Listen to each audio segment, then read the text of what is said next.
مجلس سید محمد ذکی نقوی ابن سید امیر حسین نقوی شہداء ملت جعفریہ رحم اللہ من قرأ الفاتحہ.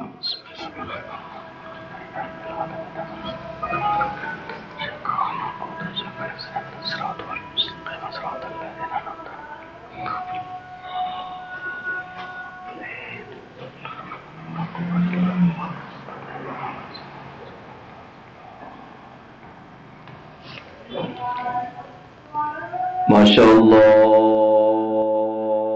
لا حول ولا قوة الا باللہ العلی العظیم.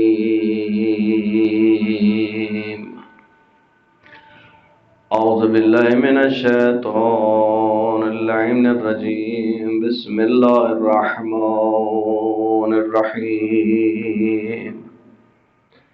الحمدللہ رب العالمین باری الخلائق اجمعین. ثم الصلاة والسلام علی سیدنا و نبینا و شفیع ذنوبنا و طبیب قلوبنا حبیبنا و حبیب الہ العالمین ابی القاسم محمد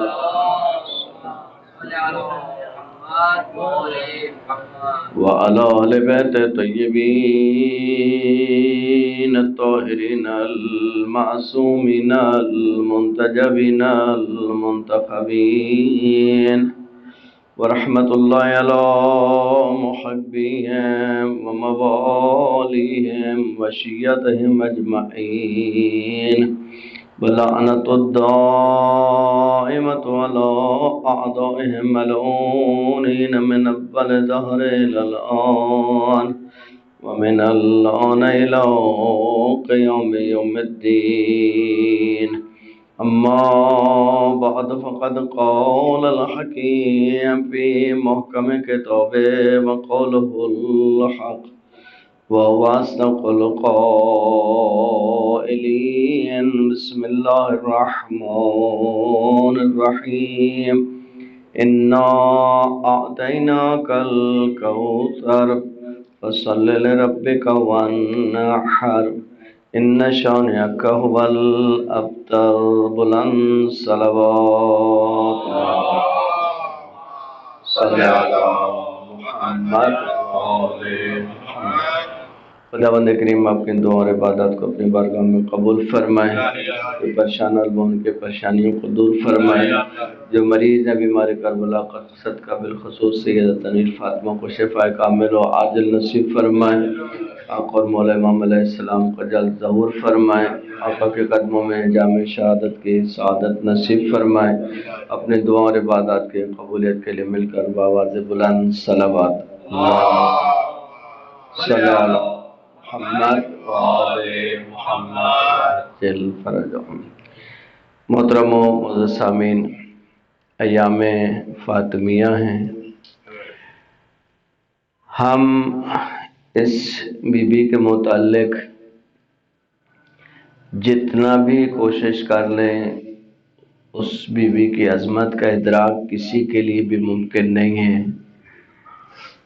یہ بی بی ہمارے عقیدے کے مطابق جس طرح حضرت محمد مصطفیٰ صلی اللہ علیہ وآلہ وسلم اور دیگر ائمہ تمام انبیاء پر افضلیت رکھتے ہیں، اسی طرح بی بی تمام انبیاء پر سوائے خاتم کے افضلیت رکھتی ہیں. اس مطلب میں ہمیں ذرہ برابر بھی ابہام اور شک نہیں ہے، اور یہ وہ عقیدہ ہے جس کے اوپر ہمیں استقامت کے ساتھ کھڑے رہنا ہے. آل بیت علیہ السلام کی ایک پہلو ہے فضیلتوں کا. ہم میں سے کوئی شیعہ ایسا نہیں ہوگا جو آل بیت علیہ السلام کی فضیلت کا منکر ہوں. وہ شیعہ ہی نہیں ہے. وہ کیسا شیعہ ہوگا جو اہل بیت کی فضیلت کو نہ مانے؟ افضلیت، فضیلت، فضائل، یہ وہ باب ہیں جن سے کسی کو بھی انکار ممکن نہیں ہے۔ آل بیت علیہ السلام کی فضیلتوں کے بیان سے ہمارے عقیدوں کو استحکام ملتا ہے، ہمارے دل کو نورانیت ملتی ہے، لیکن ہمیں کیا فقط اور فقط آل بیت علیہ السلام کی فضیلتوں تک محدود رہنا ہے، یا نہیں ایک قدم آگے بڑھ کر آل بیت علیہ السلام کی تعلیمات کی طرف آنا ہے؟ آج جس سوسائٹی میں، جس معاشرے میں اور آپ زندگی کر رہے ہیں، یہ کوئی اتنا سادہ، اتنا سمپل معاشرہ نہیں ہے۔ دنیا ایک نقطے پہ آ رہی ہے، آ چکی ہے۔ ادھر کی بات منٹوں میں ادھر جاتی ہے، ادھر کی بات منٹوں میں ادھر آتی ہے۔ یہ وہ ابزار ہیں جو دنیا نے ایجاد کیے، لیکن دیکھیں ہر چیز کو دیکھنے کا ایک زاویہ ہوتا ہے۔ آپ کسی چیز کو کس زاویے سے دیکھتے ہیں؟ آپ اس کمرے میں آئے، آپ میں سے کسی نے بھی اس کمرے کی شاید اس ڈیکوریشن کو نہیں دیکھا ہوگا، لیکن اگر وہ آدمی جس کا یہ فن ہے کہ چیزوں کو کہاں رکھا جاتا ہے، چیزیں کہاں اچھی لگتی ہیں، وہ اگر اس کمرے میں داخل ہوگا تو میرے اور آپ کی طرح اس کمرے کو نہیں دیکھے گا۔ اس کی نگاہ مختلف ہوگی ہماری نگاہ سے، کیوں؟ اس کا شعبہ ہے، اس کا فن ہے۔ اس کمرے میں آپ، اس گھر میں آپ کسی آرکیٹیکٹ کو لے آئیں جو گھروں کی تعمیرات کرتے ہیں، جو نقشے بناتے ہیں، تو وہ جب گھر کو دیکھے گا تو ممکن آپ کو کہ نہیں اس دیوار کو ادھر نہیں ہونا چاہیے تھا، اس دیوار کو ادھر ہونا چاہیے تھا۔ ہم میں سے کوئی بھی یہ نہیں بول سکے گا کیونکہ ہمارا شعبہ نہیں ہے۔ دیکھیے ہر چیز کا ایک پازیٹیو یوز ہوتا ہے اور ایک نیگیٹو یوز ہوتا ہے۔ بنیادی طور پہ چیزیں، مثلا چھری، مثال کے طور پہ چھری کسی کی گردن کاٹنے کے لیے نہیں بنائی گئی، لیکن چھری استعمال ہوتی ہے وہاں پر۔ چھری کا وہ نیگیٹو استعمال ہے، اگر اس کو کوئی نیگیٹو استعمال کرے گا تو وہ چیز نیگیٹو استعمال ہو جائے گی۔ بعض چیزوں کو ممکن ہے ہم سادہ لوگ سے سمجھے کہ نہیں یہ صرف اور صرف انسان کی ریفریشمنٹ کے لیے، انسان کی فلاح کے لیے، انسان کی بہتری کے لیے، انسان کو انوائرمنٹ دینے کے لیے، معلومات نشر کرنے کے لیے یہ چیزیں وجود میں لائی گئی ہیں۔ کسی حد تک ہم اس بات کو شاید تسلیم کریں، لیکن وہ لوگ جو ایک خاص مہارت رکھتے ہیں ان فنون پر، ان باتوں پر، انٹرنیٹ کیا ہے، ڈش کیا ہے، اینٹینا کیا ہے، سٹوریز کیا بن رہی ہیں، دیکھیں بہت سادہ چیزیں نہیں ہیں۔ میں عرض کروں تھوڑا سا ممکن ہے کہ آپ کو عجیب لگے کہ فاطمی ایام میں مولانا یہ کیا ٹاپک لے کے بیٹھے، لیکن جب ہم انتہا پہ پہنچیں گے تو آپ کو خود احساس ہوگا کہ نہیں واقعاً بی بی کی تعلیمات کا حصہ ہے، اور ہمیں ان موضوعات کو بہت دقت سے سمجھنے کی اس وقت ضرورت ہے۔ اس دور میں ہمیں ضرورت ہے کہ ہم اہل بیت علیہ السلام سے کیسے لنک ہوں، اور آج کیسے پہنچے، کہاں تک پہنچے۔ ہم نہ اس زمانے سے دور رہ سکتے ہیں، نہ اہل بیت کی تعلیمات کو چھوڑ سکتے ہیں۔ اب اہل بیت کی تعلیمات علیہ السلام کو اپنے گھر تک کیسے لے کے آئیں، کیسے سمجھیں کہ آیا واقعاً ہمارے گھر، ہمارا کلچر، ہماری تہذیب، ہمارے بچے، ہماری بچیاں، ہمارے جوان، ہماری خواتین، ہم خود اہل بیت علیہ السلام کی تعلیمات کے ساتھ ہم آہنگ ہیں یا نہیں ہیں۔ ان مجالس کا کم از کم بینیفٹ یہ ہونا چاہیے کہ مجھے مجلس کے بعد اتنا احساس ضرور ہو کہ میں اہل بیت کے قریب جا رہا ہوں یا غیر محسوس طریقے سے اہل بیت سے دور ہو رہا ہوں۔ محسوس کوئی بھی دور نہیں ہوگا، شیعہ کبھی نہیں ہو سکتا کہ وہ اس کو سمجھ آ رہی ہو کہ میں اس کام سے اہل بیت سے دور ہو رہا ہوں اور وہ پھر جان بوجھ کے اس کام کے اوپر کھڑا رہے، وہ اس کے تو پھر دیگر مسائل ہیں۔ لیکن دیکھیں دشمن کا جو وار ہوتا ہے وہ اگر اتنا سادہ ہوتا، اتنا سمپل ہوتا تو اتنی مشکلات وجود میں نہیں آتی۔ اب تو خیر بہت آگے باتیں جا چکی ہیں، مجھے اچھی طرح یاد ہے تقریباً شاید 1907 یا 8 میں جب ہم قم سے آئے تو جیو والے کسی انٹرویو کے حوالے سے ہمارے پاس آئے، تو میں نے ان سے ایک درد دل کیا، میں نے کہا کہ یار یہ بتاؤ کہ تم صرف ٹی وی کے اوپر جو ہے وہ بےہودگی کیوں دکھاتے ہو، معاشرے کا فوش پن کیوں دکھاتے ہو، معاشرے کی برائیاں ہی کیوں دکھاتے ہو؟ تو انہوں نے کہا کہ قبلہ ہم جو گزر ہوتا ہے وہ دکھاتے ہیں۔ میں نے کہا کہ کیا آپ کی بات کا میں مطلب یہ سمجھوں کہ ہماری سوسائٹی میں اچھائی ہے ہی نہیں، صرف برائیاں ہیں؟ آپ کی بات کا تو سمپل مطلب یہ ہے کہ ہماری سوسائٹی میں اچھائی نام کی کوئی چیز نہیں ہے۔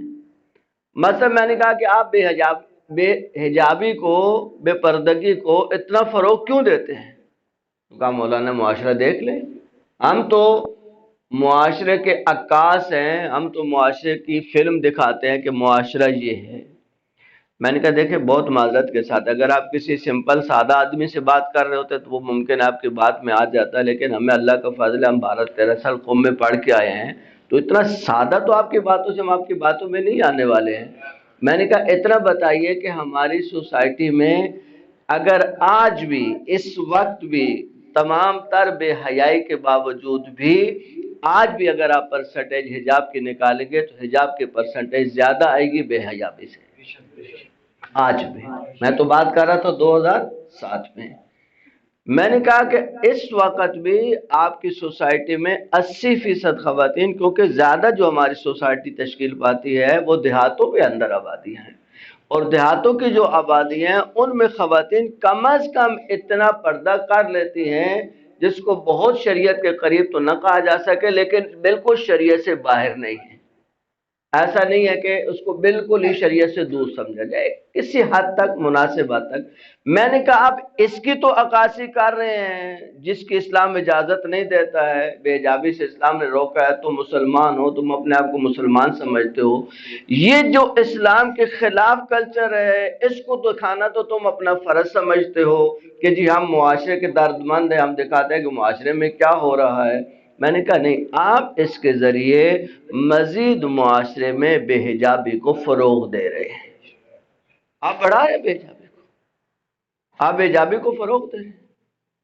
جب آپ ایک بچی کو دکھاتے ہیں کہ یوں ہونا چاہیے تو اس کے لاشعور میں جو چیزیں جاتی ہیں، دیکھیں آپ مومنین، تمام تر مومنین، تمام مسلمین انسان ہونے کے ناطے اس بات کی طرف بہت شدت سے متوجہ ہو جائیں۔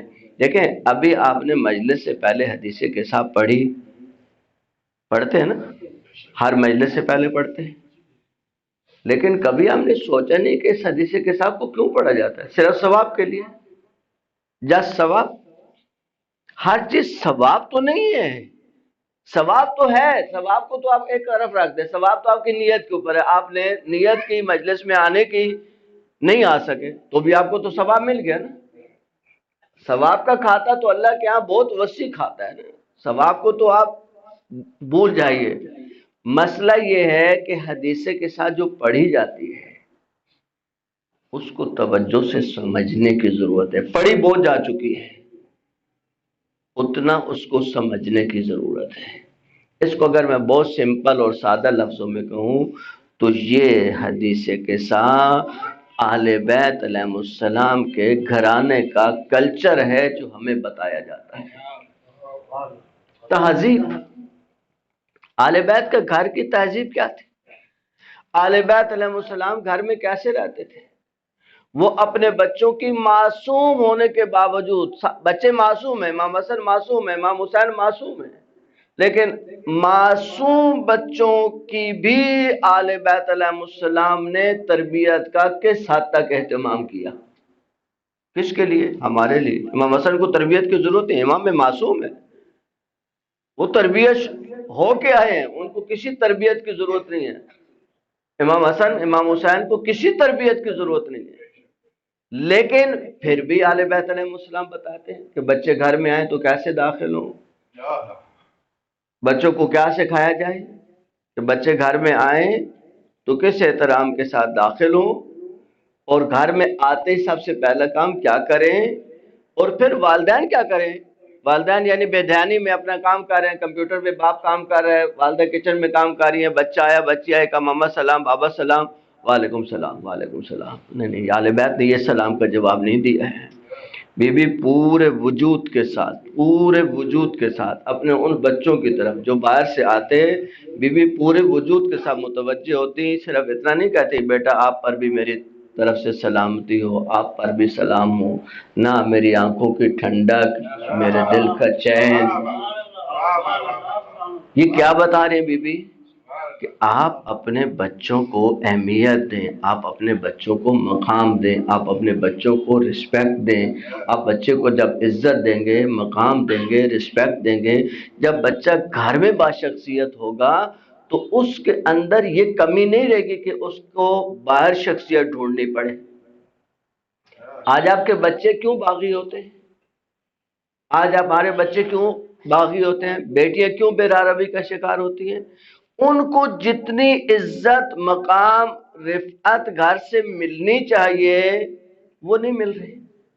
اب وہ ایک ہوا کی دنیا میں، خلا میں وہ چیزیں تلاش کرتے ہیں کہ ہماری کہاں عزت ہوتی ہے۔ اب لڑکا اسے ہنس کے بلاتا ہے، وہ سمجھتا ہے دیکھو کتنی میری عزت کرتا ہے، مجھے ہنس کے بلاتا ہے۔ اب اس کے ہنسنے کے پیچھے کیا شیطنت ہے وہ تو اس کو بہت دیر بعد سمجھ آتی ہے، جب وہ سب کچھ کھو بیٹھی ہوتی ہے۔ لیکن اس کو اگر گھر سے، میں ایک دوست کا جملہ بہت جرات کے ساتھ نقل کرتا ہوں اور مجھے اس دوست پہ فخر ہے، آج تک فخر ہے۔ اس نے کہا میری 5-6 بیٹیاں ان کی، کہا لگے مولانا میں نے اپنی بیٹیوں سے، کالج یونیورسٹی جانے والی بیٹیوں سے کھلم کھلا یہ کہا کہ بیٹا اگر آپ کو کوئی رشتہ پسند آ جائے، لڑکی ہے نا، جوان ہے، اس ایج میں ہے کہ ممکن ہے اس کے دماغ میں کوئی لڑکا گھس جائے، اس کو اچھا لگ جائے کردار کے حوالے سے، کسی حوالے سے، بیٹا آپ آئیں مجھ سے تذکرہ کریں، میں جاؤں گا، میں دیکھوں گا، اگر وہ آپ پہ شایان نشان ہوا تو میں باپ ہونے کے ناطے کبھی بھی رکاوٹ نہیں بنوں گا۔ اب بتائیے یہ کتنا اعتماد دے رہا ہے بیٹی کو، کتنی رسپیکٹ دے رہے بیٹی کو۔ اب اس کی بیٹی آسانی سے بے روی کا شکار نہیں ہوگی، آسانی سے وہ پھسلے گی نہیں۔ اس کو اپنی شخصیت کا خوب احساس ہے کہ میرا والد ایک جو ہے وہ دقیانوسی ذہن کا نہیں ہے، پرانے ذہن کا نہیں ہے کہ اگر میں نے آ کر اپنی جو ہے وہ پسند کا اظہار کر دیا اور کہہ دیا کہ بابا مجھے فلاں لڑکا پسند ہے، اس کا کردار اچھا ہے، وہ صوم و صلات کا ہے، وہ مسجد جاتا ہے، میں نے اس کو فرش ازاں پہ دیکھا ہے، میں نے فلاں جگہ دیکھا ہے، فلاں جگہ دیکھا ہے، اس لیے مجھے اچھا لگتا ہے۔ باپ کہے گا تمہیں شرم آتی ہے کہ تم جو ہے وہ باہر یہ دیکھنے جاتی ہو؟ نہیں، یہ تو ہونا ہے، اس مرحلے سے تو اس کو گزرنا ہے۔ اگر اس کی چوائس اچھی ہے، اگر اس کا انتخاب اچھا ہے، دینی اقدار کے مطابق ہے، تو کیا حضرت خدیجہ سلام اللہ علیہا نے پیغمبر کے اوصاف دے کر خود رشتہ بھیجا یا نہیں بھیجا؟ اللہم صلی اللہ محمد یہ تو ہمارے سامنے وہ حیثیتیں، وہ شخصیتیں جن کی شخصیتوں کے اوپر جو ہے وہ انسان زندگیاں گزارے۔ حضرت خدیجہ کوئی معمولی شخصیت تو نہیں ہے، ان کو رشتوں کی کمی تھی، سارے عرب کے بڑے بڑے لوگ ان کے رشتے کے خواستگار تھے، لیکن نبوت سے پہلے نبوت شناس خاتون۔ دیکھیں کسی کو منصب مل جائے، کسی کو عہدہ مل جائے تو اس کے عہدے کو دیکھ کر کوئی اس کی زندگی میں آ جائے تو اس کو کوئی کمال نہیں کہا جاتا۔ کمال یہ ہے کہ ابھی پیغمبر کو نبوت عطا نہیں ہوئی ظاہری طور پر، لیکن حضرت خدیجہ کی دور رس نگاہیں، ایمان سے بھری ہوئی نگاہیں، مواحدانہ نگاہیں، توحید شناس نگاہیں اس شخصیت کی عظمت کو دیکھ کر ان کے سامنے جو ہے وہ عاجزی اور انکساری کا اظہار کرتی ہیں اور اپنی زندگی کا ہم سفر بننے کے لیے ان کو آفر کرتی ہیں، اور ہماری بچیوں کو یہ درس دیتی ہیں کہ دیکھو بیٹا اگر کوئی باشخصیت انسان، دیندار انسان، با ہدف انسان، با مقصد انسان تمہیں نظر آئے تو اس کی غربت کو نہیں دیکھنا۔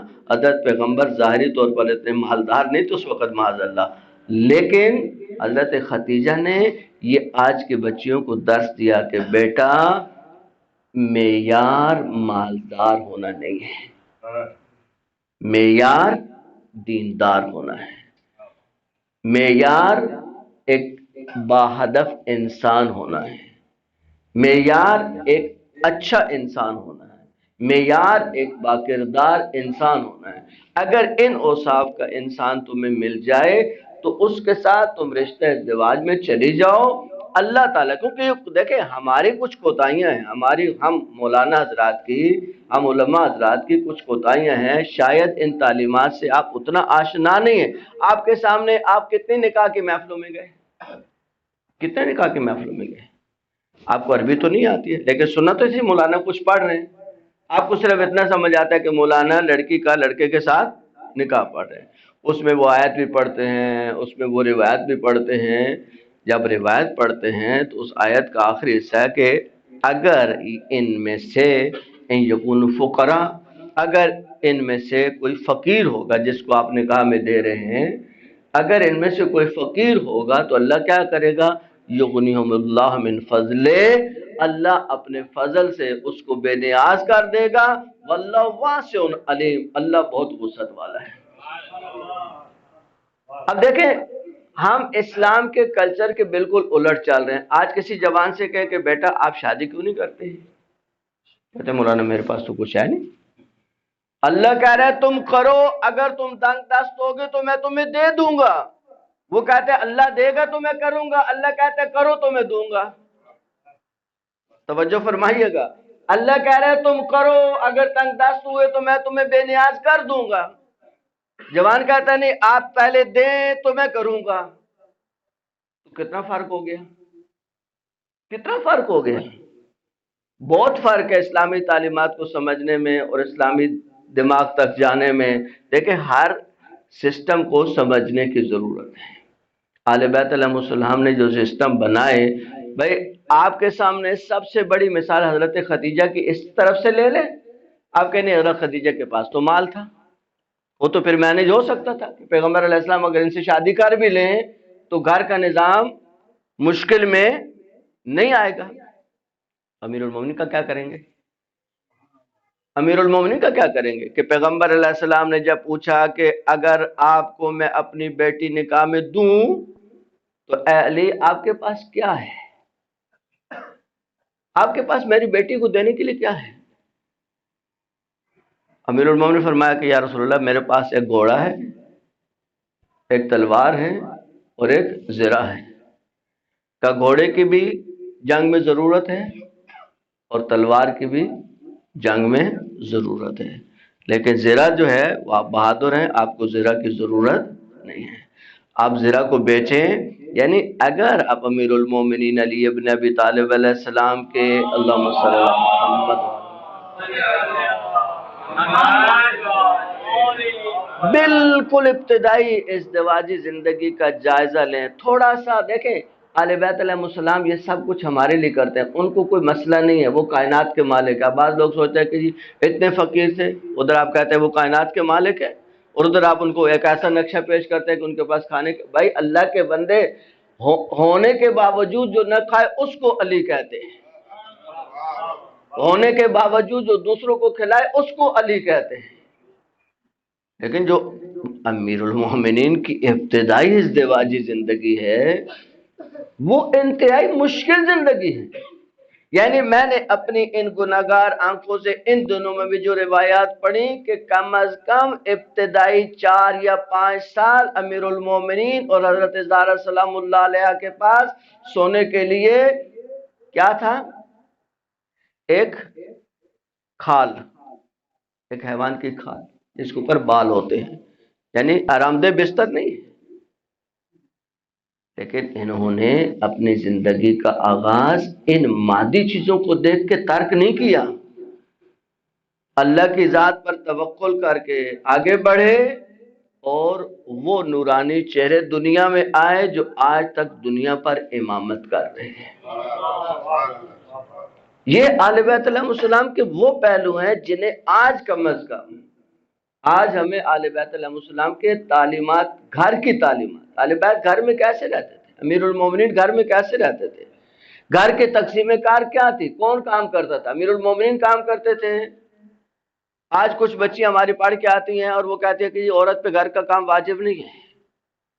آپ نے اسلام کے وہ تعلیمات پڑھی ہیں، دیکھیں اسلام کی دو تعلیمات ہیں بہت معذرت کے ساتھ، اخلاقی تعلیمات اور قانونی تعلیمات۔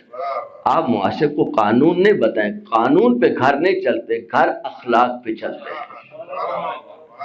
گھر کی بنیادیں مضبوط ہوتی ہیں اخلاقی بنیادوں پر۔ یہ جو اللہ اور اللہ کے قانون نے کہا کہ عورت پہ گھر کا کام واجب نہیں ہے، تو کہیں اللہ نے کہا کہ حرام ہے؟ واجب نہیں کہا، لیکن اس کے دل میں اتنا جذبہ رکھ دیا۔ آپ گھر میں دیکھیں، آپ کی بچی ہوتی ہے اور آپ کا بچہ ہوتا ہے، کبھی بچے کو آپ اپنے چھوٹی عمر میں جھاڑو ہاتھ میں لیتا نہیں دیکھیں گے، بیٹی دیکھیں گے تھوڑا سے کے بعد وہ ہاتھ میں جھاڑو لے کے، یہ کیا ہے؟ اللہ نے اس پہ واجب نہیں کیا، لیکن اس کی فطرت میں ایسا رکھ دیا کہ وہ خود گھر کو چلانا چاہتی ہے، وہ خود گھر کو نظام کو اس کو کھانا پکانا خدمت کرنا بہت اچھا لگتا ہے۔ اللہ کے قانون کو سمجھے۔ ہاں یہ پھر اس کا کیا مطلب ہے واجب نہیں ہے؟ ہاں اگر یہ بیمار پڑ گئی، آپ ڈنڈا لے کے کھڑے ہو جاؤ، اٹھو کام کرو، میرے مہمان ہے اٹھو چائے بناؤ، نہیں، یہاں قانون حرکت میں آئے گا۔ اگر یہ بیمار ہے، یہ بستر سے نہیں اٹھ سکتی، تو آپ جائیں ہوٹل سے لے کے آئیں، اپنی بہن کو بلا لیں، اپنی والدہ کو بلا لیں، اس کے اوپر اب آپ قانون نہیں چلا سکتے۔ اب آپ جو ہے نا وہ یہاں یہ قانون اس وقت حرکت میں آئے گا، بولے جب وہ صحیح سالم ہے تو اللہ نے اس کا نظام ایسا بنایا، اس کا مزاج ایسا بنایا۔ اس تقسیم پر کیوں بی بی نے اتنی رضایت کا اعلان کیا کہ جب امیر المومنین کے رشتہ ازدواج میں بی بی آئیں اور پیغمبر آ کے دروازے پہ کھڑے ہوئے اور کہا کہ زہرا میں تقسیم کرتا ہوں، گھروں کے کام آپ کریں گی اور باہر کے کام امیر المومنین کریں گے، تو کہتے ہیں کہ روایت کا جملہ ہے کہ بی بی کو اپنی شادی کی اتنی خوشی نہیں تھی جتنا اس تقسیم پہ بی بی خوش تھی کہ مجھے گھر کے کاموں کے لیے باہر نہیں جانا پڑے گا۔ یا اہل بیت کا گھر، یا اہل بیت کی تعلیمات ملتا ہے روایات میں کہ امیر المومنین اگر احساس کرتے، احساس مطلب کہ دیکھتے کہ بی بی کی اس وقت کیفیت ایسی نہیں ہے، امیر المومنین کبھی گھر میں جھاڑو بھی لگاتے تھے، امیر المومنین گھر میں کبھی دال بھی صاف کرتے تھے، امیر المومنین گھر کے پکانے میں مدد بھی کرتے تھے۔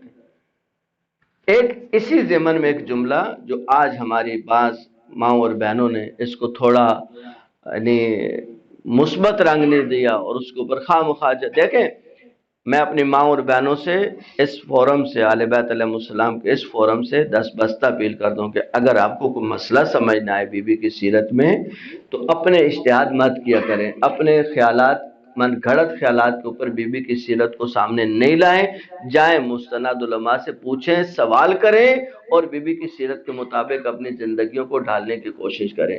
ایک مسئلہ شاید بعض جگہوں پہ تو میں نے اس میں بہت شدت دیکھی، صرف اس کی اصلاح کے لیے عرض کرتا ہوں کہ بہت ساری خواتین ہیں کہ اگر نیاز بی بی کے نام پہ پک جائے تو کہتے مرد نہیں کھائیں گے۔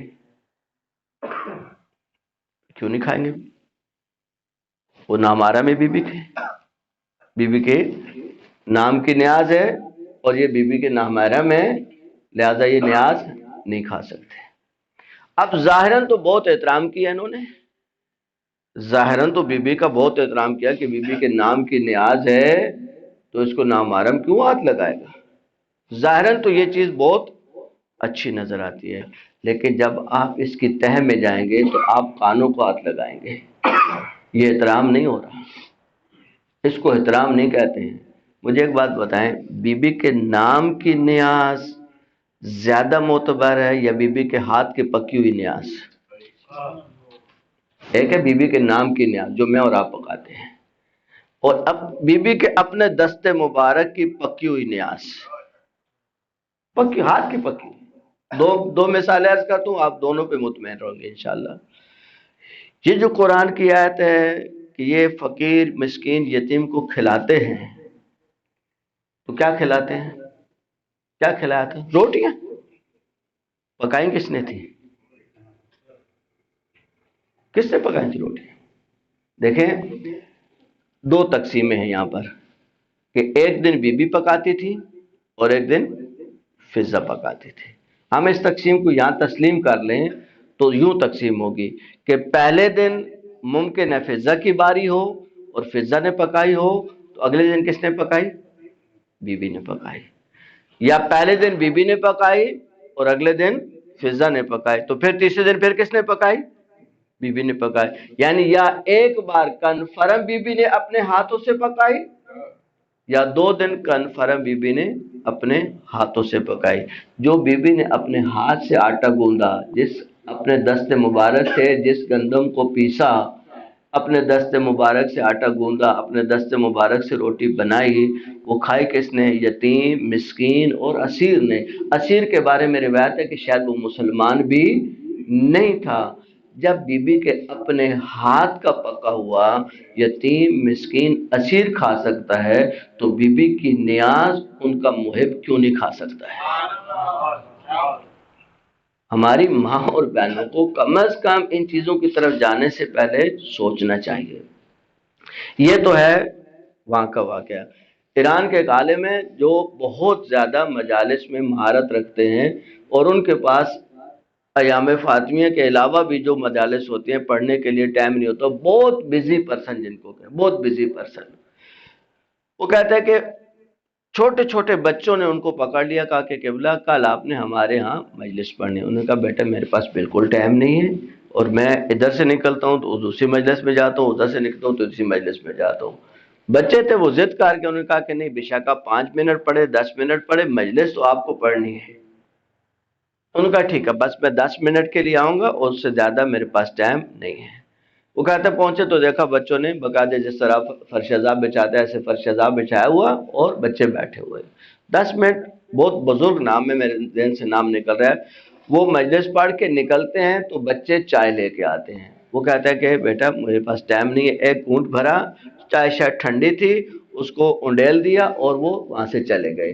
کہا رات کو خواب میں دیکھا، بی بی نے کہا کہ تم جتنی مجلسیں پڑھتے ہو ہمیں بہت پسند ہے، لیکن خصوصاً وہ مجلس جو تم نے بچوں کی پڑھی وہ تو ہمیں بہت پسند آئی، لیکن ایک شکایت ہے مجھے آپ سے، ایک شکایت ہے مجھے آپ سے۔ یہ پریشان ہو گئے، کہا کہ بنت رسول اللہ مجھ سے کیا شکایت ہے، میں نے کیا گستاخی کی؟ کہا وہ جو چائے آخر میں تھی وہ میں نے اپنے ہاتھوں سے بنائی تھی۔ اس زمانے میں بھی گناہگاروں کے لیے بی بی حسین کی فرش عذاب پہ بیٹھ کر یہ کام کرتے ہیں۔ دیکھیں آل بیت علیہ السلام کی تعلیمات کو ان زاویوں سے دیکھیں جن تعلیمات کے لیے آل بیت علیہ السلام، ہم آل بیت کے پیروکار ہیں، ہمیں آل بیت کا پیروکار بننا ہے۔ ہمیں یہ دیکھنا ہے کہ آل بیت ہمیں کس طرف لے کے جا رہا ہے۔ سلوات بھیجیں آل بیت کی طرف۔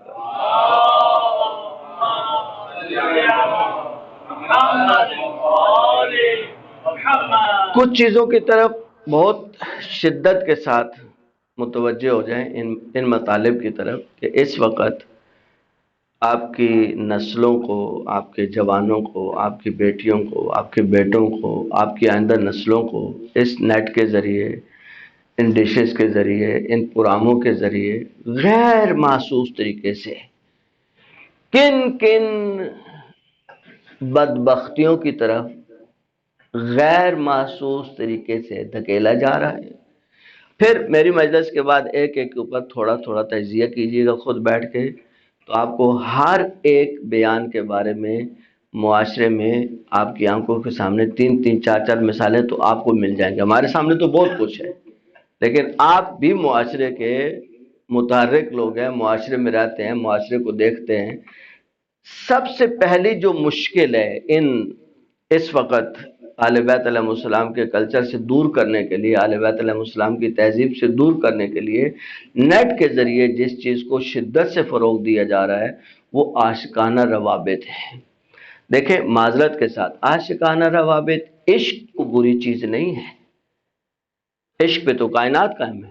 اللہ کو انسانوں سے عشق ہے اور انسان کو اللہ سے عشق ہے، لیکن یہ عشق کے نام پر جو غیر مشروع روابط کو فروغ دیا جا رہا ہے یہ انہی پروگراموں کا حصہ ہے، اور غیر محسوس طریقے سے یہ چیزیں آہستہ آہستہ ہماری نسلوں میں سرایت کر رہی ہیں، اور کوئی بھی اتنی شدت سے متوجہ نہیں ہے جتنا اہل بیت کی سیرت کو ماننے والوں کو متوجہ ہونا چاہیے۔ دیکھیں معذرت کے ساتھ آپ اس پروگرام کے لیے، اس مجلس کے لیے سال بھر انتظار کرتے ہیں، بہت معذرت کے ساتھ سال بھر آپ کو ان مجالس فاطمی کا انتظار ہوتا ہے۔ 5 دن آپ گھر میں مجلس کرتے ہیں، بجٹ خرچ ہوتا ہے نہیں، ٹائم خرچ ہوتا ہے نہیں، آپ تشریف لاتے ہیں، آپ کا ٹائم، آنے والے کا ٹائم، پڑھنے والے کا ٹائم، سننے والے کا ٹائم۔ اس کا مطلب یہ نہیں کہ آپ ابھی مجلس کے لیے ہیں تو آپ کا دنیا جان کا کوئی کام نہیں ہے، اور ہم پڑھنے کے لیے تو ہمارا کوئی کام نہیں، آپ کے بھی کام ہے، ہمارے بھی کام ہے۔ لیکن اس وقت ہم نے کہا نہیں، بی بی کی مجلس ہے، آپ بھی اپنی تمام مصروفیات کو پیچھے کر کے آ گئے اور ہم بھی سب کو چھوڑ کے پڑھنے کے لیے آ گئے۔ مصروفیات تو رہتی ہیں سب کی، کام تو سب کے ہوتے ہیں، لیکن آپ ان پروگراموں کے لیے بجٹ بناتے ہیں، خرچ کرتے ہیں، ہدف کیا ہے، مقصد کیا ہے کہ اہل بیت علیہ السلام ہم سے خوش ہو جائے۔ اس کے علاوہ تو کیا مقصد ہو؟ دنیا والے کیا دیں گے؟ 2 دن 4 دن مجالس کے بعد ماشاءاللہ بہت اچھی مجالس ہوگی، بہت اچھے نیاز ہوگی، اس کے علاوہ وہ کیا دے کے جا سکتے ہیں ہمیں؟ یہ بتائیے کہ یہ دشمن جو اربوں روپے خرچ کر رہا ہے نیٹ کے اوپر، دیکھیں آپ جائیے، میں جوانوں کو دعوت فکر بھی دیتا ہوں اور اس جملے کی اصلاح بھی چاہتا ہوں کہ ممکن ہے یہاں پہ مجھ سے کوئی مسٹیک ہو جائے۔ جو میری معلومات ہے کہ یہاں پر ہمارے لیے نیٹ جتنا فراوان اور فری ہے جس قیمت پر، یورپ کنٹریز میں ایسا نہیں ہے۔ وہاں پر بعض ویب سائٹس کھولنے کے لیے باقاعدہ ان کو پے کرنا پڑتا ہے، باقاعدہ ان کو پیسے دینے پڑتے ہیں، وہ ہر چیز آسانی سے نہیں دیکھ سکتے۔ ہمارے لیے، مسلمانوں کے لیے، چھوٹے ممالک کے لیے ساری چیزیں ہر وقت کھلی ہوئی ہیں، جو دیکھنا چاہیں، پازیٹیو نیگیٹو۔ یہ اتنا پیسہ کیوں خرچ کیا جا رہا ہے؟ ہم سے ہمدردی ہے، ہم سے پیار ہو گیا، ہم سے محبت ہو گئی، ہمارے عاشق ہو گئے۔ خوب یہ دشمن اسلام طاقتیں ہیں، ان کو معلوم ہے کہ اگر اسلام کی تہذیب کو، اسلام کے کلچر کو بگاڑا جا سکتا ہے، غیر محسوس طریقے سے لوگوں کو دین سے دور رکھا جا سکتا ہے، تو انہی ایکٹیویٹیز کے نام پر، انہی ایکٹیویٹیز، گھنٹوں ہمارا نیٹ کے اوپر برباد ہے، گھنٹوں نیٹ کے اوپر برباد ہے۔ اچھا معذرت کے ساتھ سیکھتے کچھ بھی نہیں ہے اس سے، بھئی چلو گھنٹوں لگا دیے، سیکھا کیسے؟ اگر وقت لگانے سے، پیسہ خرچ کرنے سے، راتوں برباد کرنے سے کچھ حاصل ہو رہا ہوتا، کچھ بہت اچھا ہو رہا ہوتا، معاشرہ دن بدن اچھا ہو رہا ہوتا، معاشرے میں لڑائیاں کم ہو رہی ہوتی، معاشرے میں تہذیب بڑھ رہی ہوتی، معاشرے میں اخلاق بڑھ رہا ہوتا، تو ہم کہتے ہیں ماشاءاللہ ماشاءاللہ یہ تو بہت اچھا کام ہو رہا ہے، یہ تو ہونا ہی چاہیے۔ لیکن آپ جائیں تھانوں میں، آپ جائیں عدالتوں میں، آپ جائیں دینی اداروں میں جہاں طلاق کے لیے لوگ آتے ہیں، اس وقت لاہور کی عدالت میں 8 لاکھ طلاق کیسز موجود ہیں، 8 لاکھ خواتین طلاق لینا چاہتی ہیں۔ کیا کریں گے طلاق لے کے؟ یہ وہ دردناک موضوعات ہیں جن کو اس وقت کم از کم ہم سوچ میں تو لائیں۔ دیکھیں انسان کسی چیز کی اصلاح کے لیے اس وقت آگے بڑھتا ہے جب اس چیز کی برائی کو سمجھتا ہے، جب اس کی دید نگاہ، جو میں نے شروع میں عرض کیا کہ اس کمرے کی ڈیکوریشن کو وہی سمجھے گا جو ڈیکوریشن کا ماہر ہے۔ جب ہم ان موضوعات کی حساسیت کی طرف متوجہ ہی نہیں ہوں گے تو کیسے ہمیں سمجھ آئے گا کہ دشمن کس چال کے ساتھ آگے بڑھتا جا رہا ہے؟ آج عورتوں کو بن سور کے سامنے آنے کے لیے جتنی ترغیب دلائی جا رہی ہے، آفس جا رہی ہیں تو بہت بن سور کے جا رہی ہیں، اسکول بچی جا رہی ہے، کالج جا رہی ہے، یونیورسٹی جا رہی ہے۔ تم اسکول یونیورسٹی کیا کرنے جا رہے ہو بیٹا؟ پڑھنے جا رہی ہو، تو تمہیں وہاں میک اپ کر کے جانے کی کیا مصیبت پڑی؟ تم کسی شادی پہ تو نہیں جا رہی، تم کسی فنکشن میں تو نہیں جا رہی، تم اسکول کالج پڑھنے کے لیے جا رہی ہو، تم آفس نوکری کرنے کے لیے جا رہی ہو۔ لیکن عزیزان بے شک آپ کو میرے جملے شاید تلخ لگیں گے، لیکن حقیقت یہی ہے کہ انتہائی غیر محسوس طریقے سے یہ چیزیں ہمارے اندر ڈال دی گئی ہیں، اور ہم ان کی بے غیرتی کی طرف اور ان کی بہرا روی کی طرف اور ان کی مشکلات کی طرف قطعاً آگاہ نہیں ہے۔ جب پانی سر سے گزرتا ہے، شکایتیں آتی ہیں، پتہ چلتا ہے کہ بچی بہرا روی کا شکار ہو گئی، خاتون بہرا روی کا شکار ہو گئی، یہ طلاقیں کیوں بڑھ رہی ہیں معاشرے میں؟ کبھی سوچئے گا؟ ہمارا تو اس پہ ورک ہے، ہم نے تو اس پہ کام کیا، میں تو وکیلوں سے ملا جا کے، میں تو ججز سے ملا جا کے، میں تو ان علماء سے ملا جو ان موضوعات پہ کام کرتے ہیں۔ معاشرے میں بڑھتی طلاق کے رجحان کا ایک سبب نامشروع روابط ہے۔ دیکھیں نامشروع کا لفظ جب ہم استعمال کرتے تو ضروری نہیں ہوتا کہ انتہائی حد تک روابط، نہ ابتدائی روابط، اس کو بہلاتا ہے، پھسلاتا ہے، شور سے بدگمان کرتا ہے، گھر سے بدگمان کرتا ہے، گاڑیوں میں گھماتا ہے، اس کو لے جا کے جو ہے وہ پیزا کھلاتا ہے، اس کو جو ہے وہ موبائل لے کے دیتا ہے، بہت معذرت کے ساتھ۔ یہ سب کچھ معاشرے میں کیوں ہوا کہ ہم نے اس منبر سے تہذیب اہل بیت کو فروغ نہیں دیا۔ ہمارا فرض تھا، میرے سر پہ امام ہے، ہمارا فرض تھا، مجھے آپ نے منبر پہ بٹھا دیا، میں نے کیا کہ مولانا کیا پڑھنا ہے؟ آپ نے مجھے میٹر دیا، مولانا یہ پڑھیں گے تو ہم سنیں گے، یہ پڑھیں گے تو نہیں سنیں گے۔ نہیں، آپ کو تو فرشتوں کو بھی نہیں پتا۔ 2 مہینے 8 دن منبر ہمارے ہاتھوں میں ہوتا ہے، اور ہم وہ چیزیں پڑھتے ہیں کہ لوگ خوش ہو جائیں، لوگ نعرے لگا دیں، اور ہماری مارکیٹ چلتی رہے، اور ہماری مجلسوں میں رش بڑھتا رہے، اور اہل بیت کے فضائل کے نام پر اہل بیت کے فضائل جی بھر کے پڑھیں، جی بھر کے پڑھیں، جی بھر کے پڑھیں، لیکن اللہ کے نام پر، رسول کے نام پر، اہل بیت کے نام پر اسی مجلس میں 5 یا 10 منٹ تعلیمات اہل بیت بھی پڑھیں۔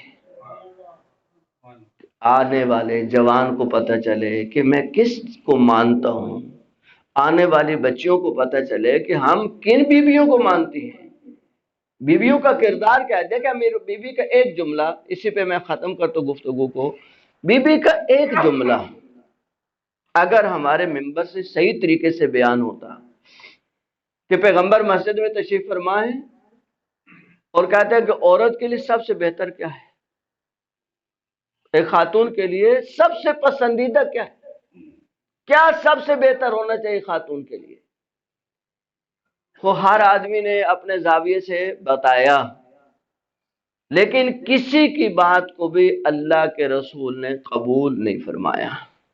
کہ ٹھیک ہے جو تم کہہ رہے ہو وہ اچھا ہے، لیکن جو میں کہنا چاہتا ہوں وہ نہیں ہے۔ اب امام حسن مجتبی اور امام حسین کہتے ہیں اٹھے اور اپنی والدہ کے پاس آئے اور کہا نانا نے مسجد میں یہ سوال کیا ہے کہ ایک عورت کے لیے سب سے اچھا کیا ہے، تو بی بی نے کہا ایک عورت کے لیے سب سے اچھا یہ ہے کہ وہ کسی نامحرم کو نہ دیکھے اور کوئی نامحرم اسے نہ دیکھے۔ یہ تھی وہ روح تعلیم۔ اب اس کے اوپر علماء میں بحث ہے، کیا بی بی یہ کہنا چاہتے کہ واقعی خاتون گھر سے نہ نکلے؟ نہیں، بی بی یہ نہیں کہنا چاہتی۔ ہاں حتی المقدور جہاں ضرورت ہے نہ نکلے، بلا وجہ گھر سے نہ نکلے، لیکن اگر نکلے تو پھر ایسے نکلے کہ اگر کوئی نامحرم اسے دیکھے بھی سے تو دیکھنے والا گناہگار نہ ہو اور جس کو دیکھ رہا ہے وہ بھی گناہگار نہ ہو۔ لیکن اگر ایسے نکلے کہ پورے محلے کی، پورے سوسائٹی کی آنکھوں کی توجہ کا مرکز بن جائے تو پھر اس کو کنیز زہرا کہیں گے، اس کو بی بی کی تعلیمات پہ عمل کرنے والا کہیں گے کہ یہ بی بی کی تعلیمات پہ عمل کر رہی ہے۔ نہیں، ان رویوں کو شدت کے ساتھ توڑیں، ان رویوں کے سامنے ہم شدت کے ساتھ کھڑے ہوں، ہم کوئی اور نہیں آئے گا، آسمان سے کوئی نہیں اترنے والا ہے۔ بی بی نے اس کلچر کو فروغ دینے کے لیے، ان تعلیمات کو بڑھانے کے لیے، ان تعلیمات پہ عمل کرنے کے لیے، آپ کیا سمجھتے ہیں بی بی کی تکلیفیں، بی بی کے مصائب کم ہیں؟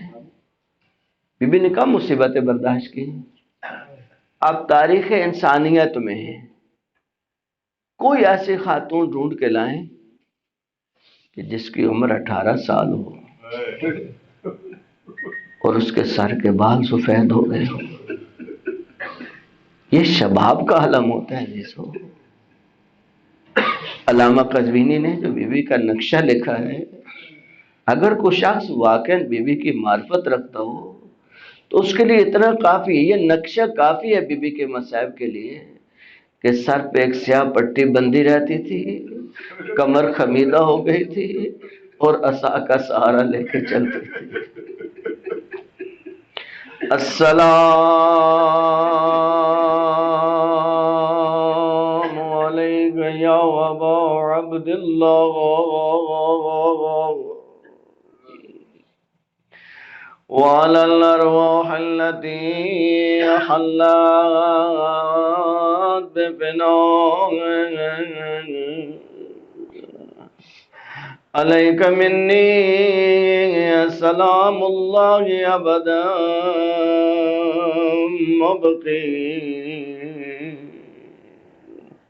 بقي الليل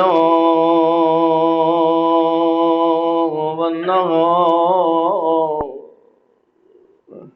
ولا جعل الله آخر العهد مني لزيارتكم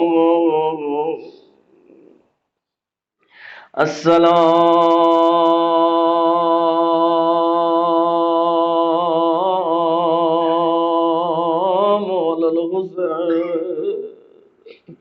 وعلى علي ابن الحسين وعلى أولاد الحسين وعلى صحاب الحسين۔ اے عزیزوں، ایک مومن ہے، کہتے ہیں کسی خاص مشکل میں آ گیا، اس کی ناموس کو اٹھا کے لے گئے، بہت پریشان ہے، ایک عالم ربانی کے پاس جاتا ہے، کچھ سمجھ نہیں آ رہی، مولانا کیا کروں، قبلہ کیا کروں؟ کہا مشہد جا سکتے ہو، مولا رضا کی زیارت کو جا سکتے ہو؟ کہا بالکل جا سکتے ہو۔ کہا جاؤ مولا کی خدمت میں، تم پریشان تو ہو، جب مولا کے روزے پہ پہنچنا، ذریع پہ ہاتھ رکھ کے فقط اتنا کہنا، اے آقا رضا، آپ کو اپنی دکھیاری ماں کا واسطہ، مولا میری مشکل کو آسان فرما دے۔ کہتا ہے یہ مومن دکھی تو بہت تھا، تکلیف میں بھی بہت تھا، مولا کے روزے پہ پہنچا، ذریعہ مقدس پہ ہاتھ رکھا، کہتا ہے آقا بڑی مشکل میں آ گا، آقا اپنی ماں زہرا کا واسطہ۔ کہتا ہے یہ مومن آگے اپنے خواب خلگاہ میں سو گئے، اپنے کمرے میں سو گیا، رات کو عالم خواب میں دیکھا ایک سبز لباس میں ملبوس ہستی ہے اور فرما رہی ہے میرا مومن میں نے تیری مشکل کو تو آسان کر دیا، لیکن جب ہمارے پاس آیا کرو زیادہ ہماری ماں کو تذکرہ نہ کرو، وہ سارے مسائب، وہ ٹوٹی پسلیاں، وہ محسن کی شہادت، وہ بی بی کی فریادیں سب کی سب ہماری آنکھوں کے سامنے ہیں۔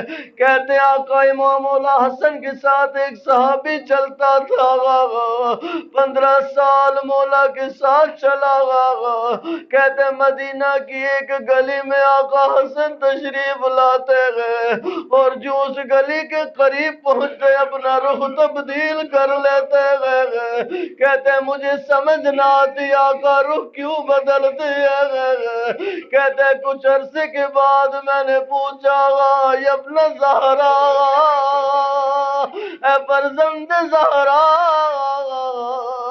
کیا وجہ ہے کہ جب آپ یہاں پہنچتے ہیں مولا اپنا رخ انور تبدیل کر لیتے ہیں؟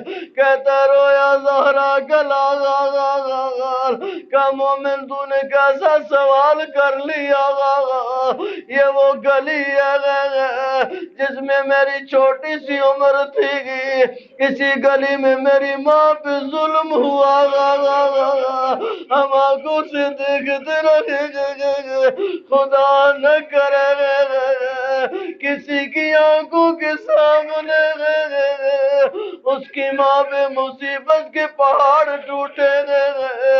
عزیزوں بچوں کے سامنے جو واقعات ہوتے ہیں وہ کبھی بھی آنکھوں سے اوجھل نہیں ہوتے گئے، وہ واقعات کبھی بھولتے نہیں ہیں۔ عزیزوں والے بیت کے گھر کی مصیبتیں امیر المومنین فرماتے زہرا کی زندگی کے آخری ایام ہیں، میں نے دیکھا زہرا گریہ کر رہی ہے، میں آیا زہرا کے باغ، کبھی بھی کیوں گریہ کر رہی ہے؟ کہ علی میں نے سنا لوگ آپ کو سلام نہیں کرتے، کبھی بھی کا سوال کرنا تھا، جیسے علی مولا کا کلیجہ پھٹ گیا، جیسے آنسو انتظار میں تھے، برسات کی طرح آنسو برسے گئے کہ زہرا اگر مصیبت اتنی ہوتی میں علی برداشت کر لیتا، اے زہرا